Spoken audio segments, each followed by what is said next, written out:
notre invitée en studio, Sarah Knafo, députée européenne Reconquête. Que je salue. Bonjour Sarah Knafo et merci d'être avec nous dans un climat extrêmement rude en France aujourd'hui sur le plan, j'ai envie de dire, culturel, intellectuel, civilisationnel, et on sent venir des affrontements. Et certains, j'ai le sentiment, les souhaitent, ces affrontements. Le meurtre dans une mosquée du Gard, on pense une nouvelle fois à la victime, bien sûr, à Boubacar Cissé, à sa famille, mais ce terrible drame agite la classe politique, la récupération, l'instrumentalisation, disons les mots de l'extrême gauche. Le ministre de l'Intérieur, Bruno Retailleau, était l'invité de CNews et d'Europe 1 ce matin. Aujourd'hui en France, dit-il, un parti a un autre objectif, il veut fracturer la société française, hystériser, faire du communautarisme. Je vous propose peut-être d'écouter Bruno Retailleau, micro de Sonia Mabrouk ce matin. On voit bien qu'aujourd'hui, en France, un parti qui dispose d'un groupe important à l'Assemblée nationale, ce sont les Insoumis, ont un autre objectif. Ils ne veulent pas l'unité française, l'unité nationale. Ils veulent fracturer la société française. Ils veulent hystériser, violenter le débat public. Ils veulent faire du communautarisme pour essayer de draguer le vote musulman. C'est terrible. Bruno Retailleau, ministre de l'Intérieur, invité de Sonia Mabrouk, qui a parlé de la société multiculturelle. Je pense qu'une société multiculturelle est une société où les tensions s'attisent parce qu'il n'y a rien de commun. Le commun est un commun qui se réfugie justement dans des alvéoles. Et le modèle républicain, c'est un commun qui dépasse justement les clivages, qui peuvent être encore une fois des clivages sociaux, des clivages religieux, des clivages politiques. C'est ce qui est beau dans le modèle républicain français. Bien entendu, à la base, il y a la laïcité. Pour ceux qui ont de la mémoire, et beaucoup de nos auditeurs en ont sans doute, ils entendent Bruno Retailleau, et au moment où je vais vous donner la parole, Sarah Knafo, ils se rappellent qu'Éric Zemmour disait des choses très comparables il y a 10 ans, il y a 15 ans, et qu'il annonçait les difficultés de cette société multiculturelle, multiconfessionnelle, et qu'effectivement ces paroles n'avaient pas l'écho qu'elles ont aujourd'hui. Je crois que les Français découvrent horrifiés que ceux qui l'avaient dit il y a quelques années avaient raison. Éric Zemmour en fait partie, et d'ailleurs une phrase de Bruno Retailleau m'y a fait penser. Éric Zemmour a dit « Une société multiculturelle est malheureusement de plus en plus multiconflictuelle ». Et je crois que c'est ce dont on s'aperçoit aujourd'hui, c'est qu'en réalité, cette société, nous ne l'avons jamais voulu. J'ai vu que l'extrême gauche nous accusait, vous accusez Pascal Praud, accusez Éric Zemmour, j'ai entendu Fabien Roussel dire que vous aviez tous deux du sang sur les mains, ce qui est une accusation extrêmement grave. Et je pense que c'est aussi l'occasion de rappeler aux gens qui nous écoutent que cette société-là, nous l'avons toujours combattue. C'est-à-dire qu'une société dans laquelle un immigré d'origine bosnienne au RSA peut croiser la route d'un clandestin malien malheureusement décédé depuis, ça n'est pas une société dans laquelle nous avons souhaité vivre. Et nous avons d'ailleurs tout fait pour que cette société n'advienne pas en France. Je crois qu'il n'y a pas besoin d'être un grand anthropologue pour comprendre qu'on est en train de créer nous-mêmes les conditions d'une société violente, conflictuelle, parfois même dans des conflits qui ne nous regardent pas, qui n'auraient jamais dû avoir lieu sur le sol de France, qu'on regrette évidemment. Et quand on voit qu'en plus de les subir sur notre sol, je pense notamment à ce qui s'est passé dans cette mosquée, mais on peut aussi penser à tous ces jeunes maghrébins qui parfois trouvent la mort dans des rixes entre clans rivaux pour le trafic de drogue, on se dit mais pourquoi ça arrive chez nous ? Pourquoi est-ce que ce sont des faits qui arrivent en France ? Je dis pas du tout que par le passé, il n'y avait aucune violence en France, que les meurtres n'existaient pas. C'est pas ce que je dis, ce serait même stupide. Mais on voit bien qu'on est en train d'ajouter des facteurs de violence année après année, alors qu'il est désormais clair que ce qu'on fait, que notre politique d'immigration, puisque c'est un drame de l'immigration, ce qui s'est passé dans le Gard. Un immigré, je l'ai dit, d'origine bosnienne qui assassine un musulman d'origine malienne. Disons que c'est une conséquence. C'est une conséquence, exactement. Donc Bruno Retailleau dit à juste titre qu'on a des partis qui hystérisent cette situation, mais cette situation-là, elle a été créée par tous les prédécesseurs de M. Retailleau. Et ce qui est triste aujourd'hui, c'est qu'en réalité, malgré des discours que je salue de la part du ministre de l'Intérieur, les chiffres de l'immigration ne varient pas. Et c'est ça la véritable cause, la première cause. Alors ensuite, vous avez une classe politique qui s'en empare pour le pire, qui fait de la récupération politique, mais la véritable cause, c'est ces fameuses 500 000 entrées par an, l'équivalent de la ville de Paris qui entre à chaque quinquennat dans notre pays. C'est ça la grande cause, la véritable cause. Ce que je trouve très choquant, c'est qu'on est désormais un parti qui accepte, qui admet qu'il ne prend désormais fait et cause que pour ce qu'ils appellent la Nouvelle France, selon l'expression de Jean-Luc Mélenchon. Et quand je vois à l'Assemblée nationale tous les partis qui acceptent de faire cette minute de silence pour ce mort dans une mosquée, moi je me dis, tout à fait, tout mort mérite un recueillement, tout mort mérite qu'on pense à lui, à une commémoration, etc. Et toute victime. Toute victime. Mais il y a 1000 homicides par an. Pourquoi est-ce qu'à l'Assemblée nationale, on choisit toujours ces victimes? Moi, je me Pas souviens... toujours d'ailleurs, parce que Philippine, qui a été tuée il y a quelques mois, une minute de silence avait été respectée également. Et quand on voit qu'il y a eu une minute de silence pour Naël, qu'il y a eu une minute de silence aujourd'hui pour ce monsieur qui s'appelait Aboubacar, mais qu'on se souvient que pour Lola, on nous accusait de tous les maux quand on demandait seulement le recueillement. Est-ce que vous vous souvenez qu'il y avait eu une tentative de manifestation devant l'Assemblée nationale et tout le monde avait hurlé en disant que c'était une récupération atroce, en disant qu'il fallait respecter le deuil de la famille. Et quand on entend quelques mois plus tard la mère de Lola qui dit que ça l'a aidé à survivre de voir toutes ces manifestations de soutien, on s'aperçoit à quel point la classe politique en réalité est égoïste, ne pense aux victimes que quand ça sert son propre discours, et c'est malheureux de voir que pour certaines familles, je pense à la famille d'Elias, je pense à la famille de Jérémy Cohen, ils n'ont jamais eu la chance d'avoir les honneurs des politiciens. Et quand ils voient aujourd'hui toute l'Assemblée nationale se lever, je peux comprendre qu'ils se disent alors nos enfants ne valent pas ça. C'est ça qui me choque. Sarah Knafo est avec nous. Elle représente évidemment Reconquête. On parle d'instrumentalisation et de récupération. Ça veut aussi dire que toute la population immigrée, toute la population musulmane qui existe en France ne se reconnaît pas, peut-être et sans doute même, dans la France insoumise. Et que la France insoumise instrumentalise cette population pour simplement arriver au grand chaos ou à une possibilité de révolution ou d'insurrection. C'est le but souvent de la France insoumise et ce qu'on imagine en tout cas. Donc la difficulté de ce moment, c'est de savoir si la France insoumise, si ce discours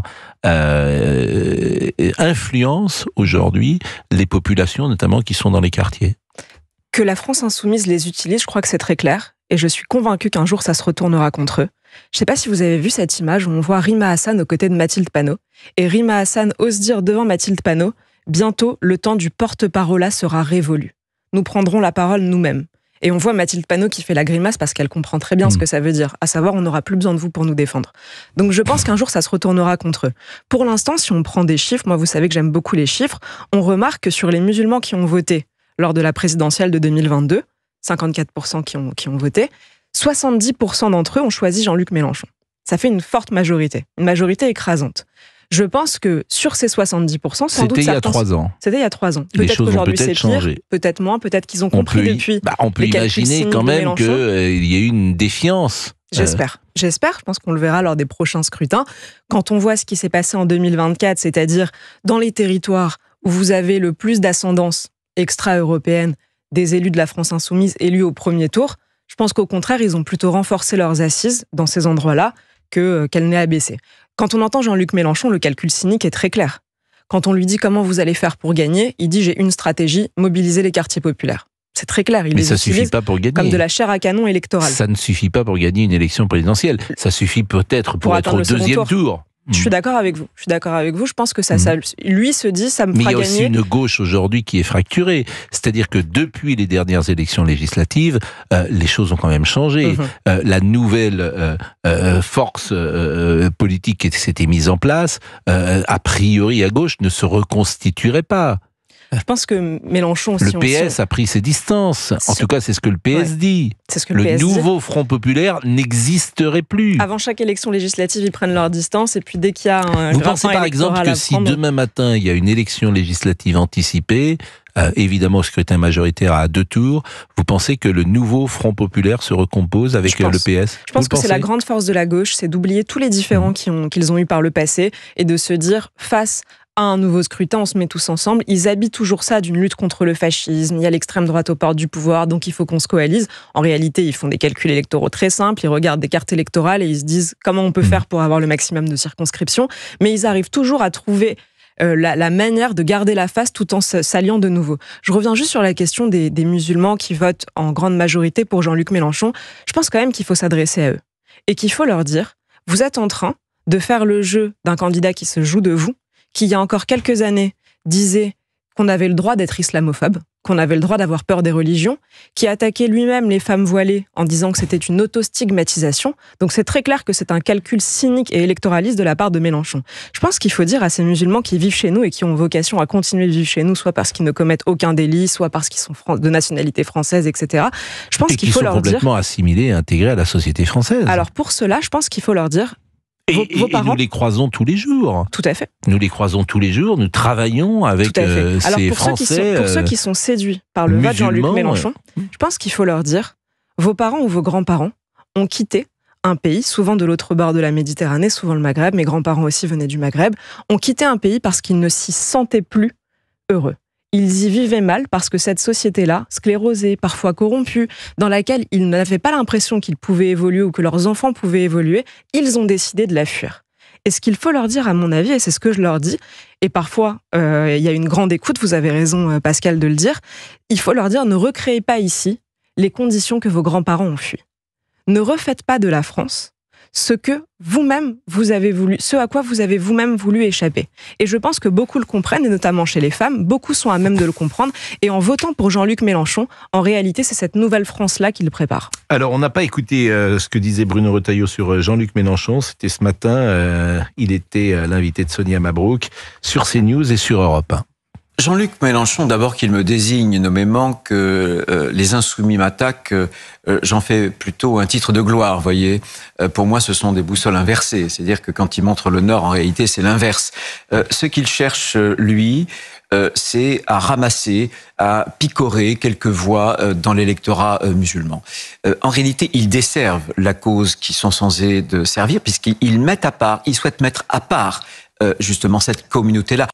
Et puis, il y avait une conférence de presse hier de la famille de Aboubacar Cissé. C'est vrai qu'il y avait des hommes politiques qui étaient présents. Il y avait Monsieur Faure qui était présent. Il y avait Madame Tondelier qui était présente.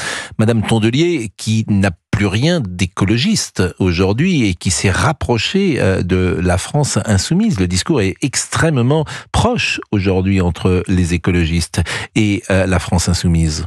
Tout à fait, vous avez entièrement raison. Je pense que la gauche dévie lentement vers le mélenchonisme. Pas toute la gauche, parce qu'il y a une réaction. On va dire qu'il reste Raphaël Glucksmann, il en reste certains. Oui, puis il y a une réaction de Monsieur Faure. Le PS, quand même, a pris ses distances, manifestement. Je vous le dis, moi, je suis convaincu qu'à la prochaine élection, ils reviendront. Et c'est à chaque fois la même chose. Ils veulent se distinguer hors période électorale. Et puis à la fin, ils se disent, finalement, les électeurs mobilisés sont chez Jean-Luc Mélenchon, on va aller avec lui, et c'est à chaque fois le même cirque. Donc moi je pense qu'il faut rien attendre de cette gauche-là, en réalité. C'est une gauche qui à chaque fois se soumet, à chaque fois refait la même chose. Vous avez vu peut-être les images terribles de Jérôme Guedj qui va à la manifestation et qui se fait rejeter.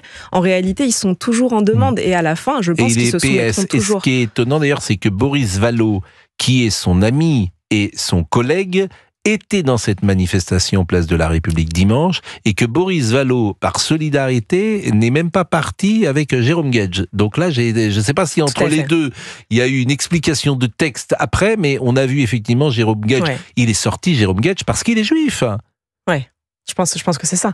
Il le poursuivent, il le traite de sale sioniste, c'est ce qu'a dit Jérôme Guedj. Ce qui souvent est synonyme pour eux.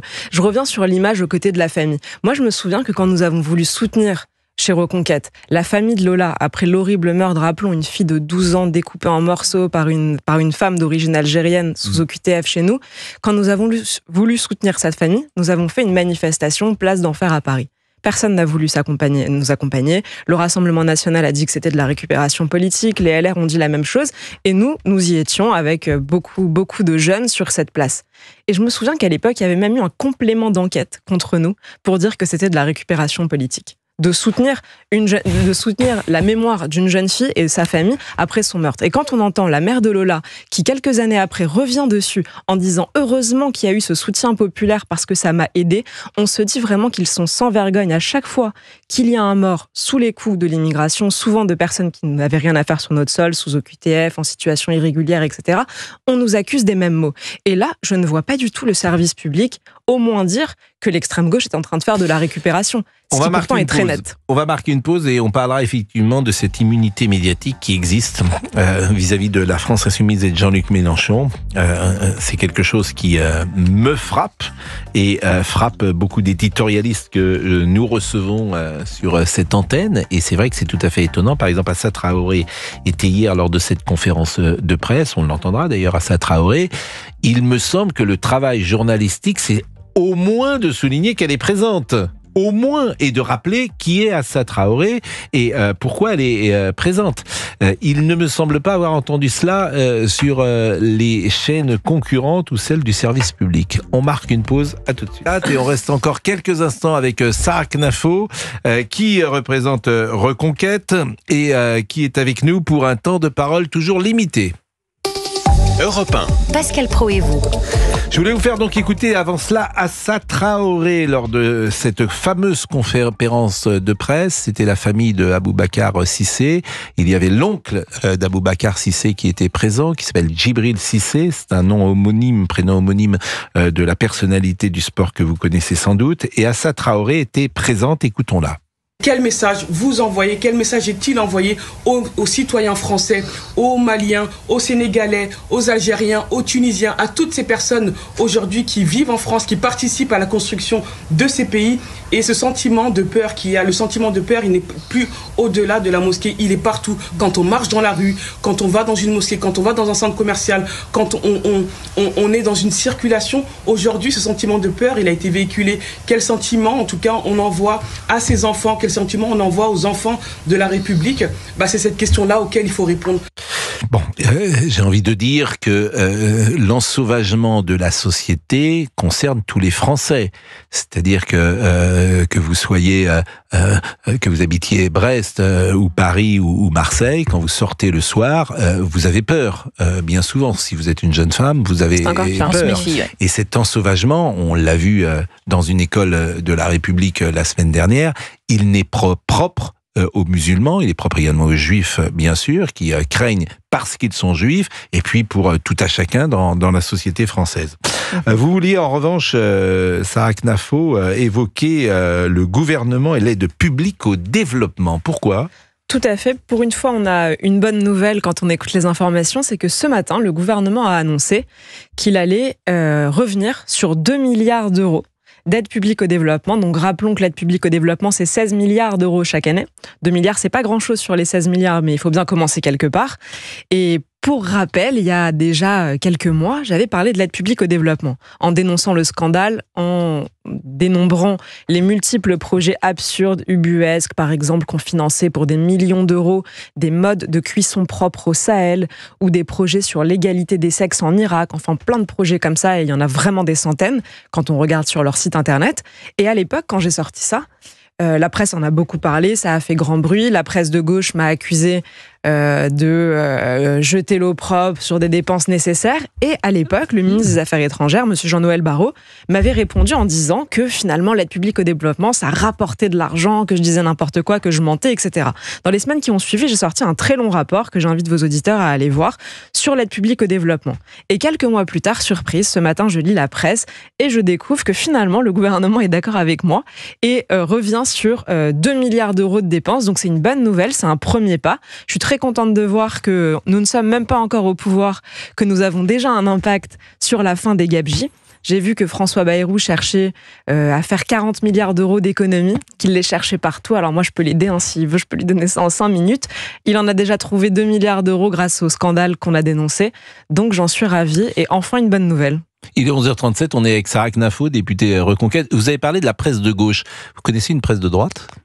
Est-ce que je connais une presse de droite ? Je connais une presse qui décrit le réel avec un peu plus d'honnêteté et moins de partialité que Libération ou l'Humanité. Je pense qu'on peut penser au même titre. Je connais une presse que je lis et que je trouve pour le coup pas d'extrême gauche. Et je pense pas particulièrement à une presse de droite, mais l'Opinion, par exemple, je les crois pas d'extrême gauche. Mais en revanche, ce qui est triste, c'est que la presse que je trouve le plus à gauche, c'est précisément la presse qu'on finance par nos impôts. Alors que ça devrait être la presse de tous. J'attends pas du service public qu'il soit de droite. J'attends du service public qu'il m'informe avec le plus d'impartialité possible. Mais au-delà de ça, le combat culturel que vous menez, il est en face une société médiatique. Et quand je parle de société médiatique, j'écoutais les Molières l'autre soir, j'entends également les universités, les écrivains, les essayistes, les journalistes, les artistes. Pardonnez-moi, je m'aperçois que globalement et à grands traits, cette société est particulièrement hostile à ce que vous dites. Toutes les prises de parole dans la société médiatique, les artistes, je le répète, les intellectuels, les journalistes, toute cette société médiatique est très hostile à ce que vous dites. Donc vous avez en face de vous un mur pour essayer de passer. Je ne parle pas du peuple, qui est la population. C'est ce que j'allais vous répondre. Moi, je fais confiance dans la lucidité du peuple. Je remarque que le peuple français, malgré tout ce qu'on lui dit, garde une forme de lucidité que je trouve extraordinaire. Je vous donne un exemple parce que ça a beaucoup animé la campagne de 2022. Le terme du grand remplacement.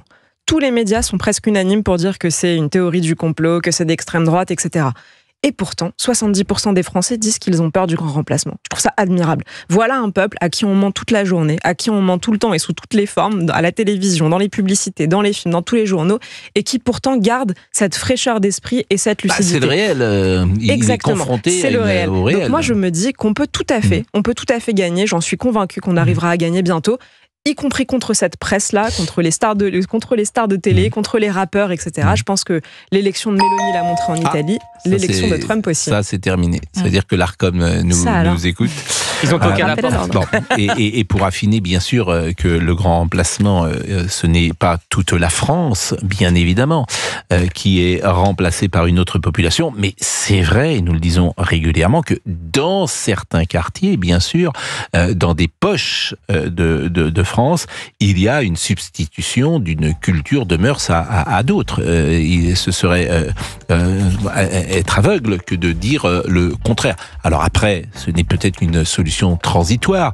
Peut-être que tout le monde va regagner les mœurs et l'identité française, et ce qu'il faut se souhaiter. Peut-être que nous vivons une transition et que en 25 ans, tout ça va se fondre et revenir, en tout cas c'est le souhait qu'on peut émettre, revenir à une identité et à une seule communauté, ce que disait très bien Bruno Retailleau ce matin. Il n'y a pas plusieurs communautés dans la République. On va retrouver une France paisible et prospère, et je suis sûr qu'on peut y arriver. Je vous remercie, Sarah Knafo. Il est 11h41.